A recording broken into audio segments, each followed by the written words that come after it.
परमार्थ नहीं करते। पापाचारों में हमारी वृत्ति बनी रहती है। लेकिन अगर जिस तरह से महाराज मनुष्य का जीवन अग्नि में लकड़ी डालते ही वो कोयले के रूप में प्रज्वलित होकर स्वयं भी अग्नि का रूप धारण करते हैं, इसी तरह से मनुष्य भी जब परमार्थ रूपी अग्नि में सौ को डाल देता है, वो भी परमार्थ रूपी बनकर आम ब्रह्मास्मि कहने लगता है। महाराज ये ज्यादा ईश्वर चाहता क्या है? मोहे छल छप कपट छिद्र न भावा। गीता के अगर सिद्धांत को हम मानते हैं, संतुष्टम सततम योगी यतात्मा दृढ़ निश्चया मय्यार्पित मनोर बुद्धि यो मद्भक्त समे प्रिय। परमात्मा मनुष्य से एक ही चाहता है कि मैंने जो पारमार्थिक संविधान बनाया, उस संविधान का जो जीवात्मा पालन करे, उसको कहीं परमात्मा के पास जाने की जरूरत नहीं। वो परमात्मा स्वयं शबरी जैसे उसके द्वार में आकर उसके झूठे बेर खाने के लिए भी तैयार रहता है। खाली संविधान करना है, संविधान का पालन करना है। जब तब साधन कछु वहां कुछ नहीं चाहिए। जिस जीवात्मा ने संविधान का मम मंत्र दृढ़ विश्वासा, अरे शबरी को कहा राम आएंगे, शबरी को पता नहीं था, लेकिन गुरु के वचनों के ऊपर विश्वास। कहते ना ध्यान मूलम गुरु मूर्ति, पूजा मूलम गुरु पदम, मंत्र मूलम गुरु वाक्यम। जिस गुरु के वाक्य के ऊपर दृढ़ता रखते हुए शबरी ने जिनकी दाढ़ियां जमीन पर टिकी हुई थी, वहां मेरे राम नहीं गए। लेकिन जिस गुरु के दृढ़ता के साथ वचनों पे लगातार ये कई काम सुबह से लेकर शाम तक फूल पुष्प तोड़ना, बिखेरना, फिर वापस बिछाना, फिर झाड़ू लगाना, तो मेरे राम गए कहाँ? इसलिए संविधान का जो भी जीवात्मा पालन करेगा वो परमात्मा के निकट प्राप्त करते हुए ईश्वर के आशीर्वाद उसी व्यक्ति को प्राप्त होता है। मुझे लगता है चेहरे को सुंदर बनाए न बनाए, जिस जीवात्मा ने चरित्र को सुंदर बनाया है उसी के ऊपर परमात्मा का आशीर्वाद प्राप्त होता है। यही आज हमारे दुबे जी और तब नाम जपे वैखरी परा पच्चंती मध्यमा वैखरी।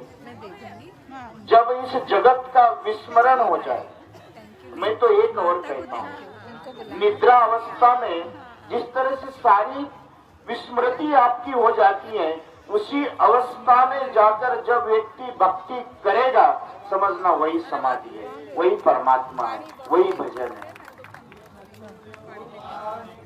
इसलिए मेरे श्रोताओं, आज दुबे जी ने हम उस माँ का स्वानंद परमानंद परमात्मा, हमने माँ को तो देखा नहीं है, लेकिन माँ ने हमको देखा है, ये मुझे बड़ा विश्वास के साथ मैं कह सकता हूँ। माँ के चरणों में हम लोग बैठे हैं, माँ, और हम देखे न देखे, लेकिन माँ जिस दिन हमारे ऊपर दृष्टि डाले, उस दिन समझना आपके लिए परम पद भी बहुत छोटा हो जाएगा, महाराज, बहुत छोटा हो जाएगा। उस परात्पर परमात्मा, और जहाँ सताम प्रसंगामृत कर्ण रसायन कथा, ईश्वर की चरणांगति शरण गौ प्रभु ताहु न त्यागा। भगवान यही कहते, मत कथा वाचकम नित्यम मत कथा श्रवणे रतम मत कथा प्रीत मनसाम नाम तेक्षामि तम नरा करहु तिनकी सदा रखवाली। बाबा तुलसीदास कहते हैं। उसी तरह से निरंतर वो रखवाली करते हुए हमारे परिक्रमा वासियों की 17 दिन से उसी प्रेम के साथ माँ जिस तरह से एक बालक को अपने गोद में रखते हुए वो माँ अपने बालक का पालन करती है, मुझे वही एहसास होता है कि माँ उसी बालक की तरह सभी का पालन पोषण करते हुए निर्विघ्नता के साथ हमको हमारे साथ चलायमान है। और माँ से यही कहता हूँ, माँ इसी तरह से हृदय रखना, हमारे हृदय में आपका निवास रहे। दुबे जी जैसे उनके सभी लोग, सभी जितने भी आरती के सहयोगी है, स्वामी गिरीशानंद जी मेरे प्रति बड़ा अनुराग रखते हैं। मैं तो उनको बड़े भ्राता के रूप में ही देखता हूँ, मेरे ज्येष्ठ भ्राता है, लेकिन फिर भी उन्होंने सारी मुझे जानकारी आरती के विषय में दी है।